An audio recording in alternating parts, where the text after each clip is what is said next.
You know, one of the things I've never been happy with in this house is the low water pressure. It means low water volume at the sink, in the shower, the bathtub, even the toilets take longer than normal to fill up.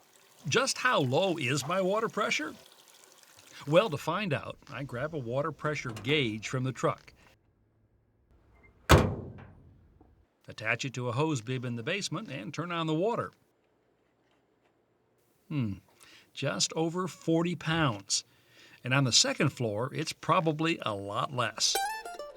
Now, I've spoken to the water company, and this is the best they can do in terms of providing water pressure. So, the only thing I can think of doing is trying to find a way to boost the pressure here inside the house. Yep, I'm going to take my water pressure problem into my own hands. A search under water pressure booster pump leads me to the Grundfos site, one of the world's largest pump manufacturers. This product, called the Easy Boost, captures my attention. I locate a dealer, and a few days later, the pump is here, along with plumbers Rick Jerzik and Danny Paul. The first step is to turn off the water supply to the house. Then open a faucet upstairs to break any vacuum, open a faucet in the basement, and finally drain the remaining water from the pipes. Right now, my municipal water supply comes in here, goes up this riser, then onto the rest of the house. The plan is to install a shutoff valve here, then divert the water to the pump where the pressure will be boosted. The high-pressure water will then return to the main supply line and be available anywhere in the house. With the water off, Rick begins cutting the riser. Notice how he reverses direction momentarily while at the same time twisting the knob?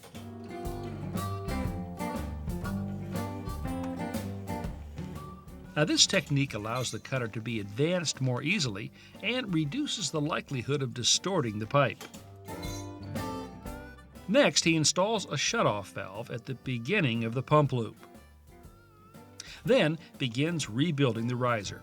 Now notice how he uses the cutter's deburring tool to mark the pipe.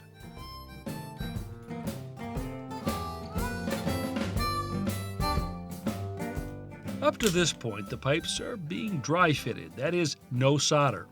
In fact, many of these joints will never see solder. Meet the ProPress tool. This cordless cruncher with the jaws of a snapping turtle just clamps around these special fittings and in 4 seconds flat compresses the fitting permanently onto the pipe.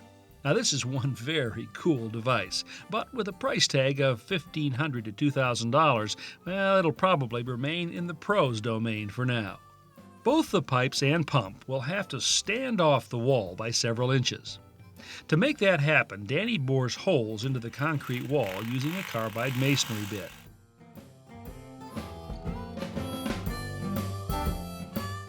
Then inserts plastic anchors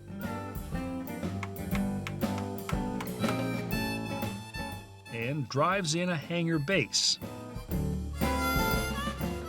The hanger and post are attached to the base, and the pipe is secured in a mounting bracket.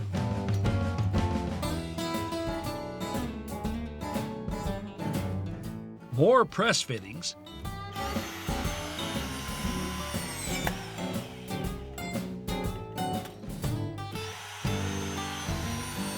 then it's time to install these flexible water lines to isolate any pump vibration. Using 2 wrenches keeps the adjacent pipe and joints from being twisted. Next, additional plastic anchors are tapped in place and these pump mounting clamps attached to the wall.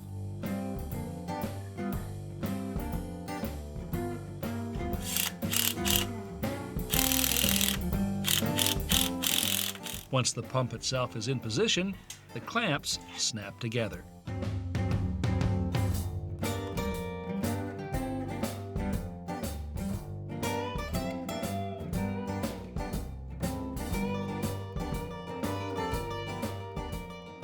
Some subassemblies do get soldered,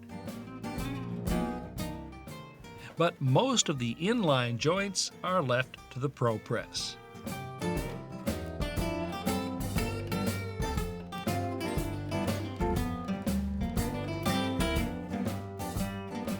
This small pressure tank functions a bit like a shock absorber, preventing what's known as the water hammer effect. This is the pressure sensor. When it detects a drop in water pressure, it signals the pump to start.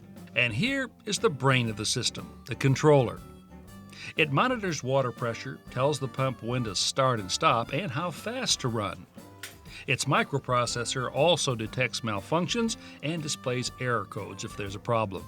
With the power on and everything ready to go, Greg Garcia programs the controller and runs a startup diagnostic test using a handheld remote unit.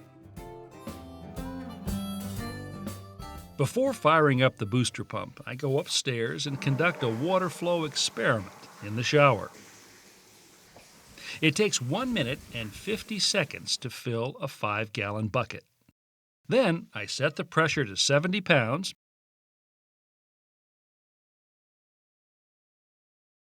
and repeat the test. This time, that same 5-gallon bucket fills to the brim in just over a minute, almost twice as fast. I conduct a similar experiment at the kitchen sink and get just about the same results. In fact, everywhere I check, I find that wimpy water pressure is a thing of the past. Well, there are several things that I like about this system. First of all, it's very compact, takes up virtually no floor space. It's very quiet when it operates, and it allows me to actually adjust my water pressure. Now, right now I've got it set on 70 pounds. That's twice what I had before. But if I wanted to, I could take it up as high as 100. Probably wouldn't do that very often, but if I wanted to have some high pressure water for washing the deck or the outside of the house, I might want to do that. All in all, I am very happy with this system.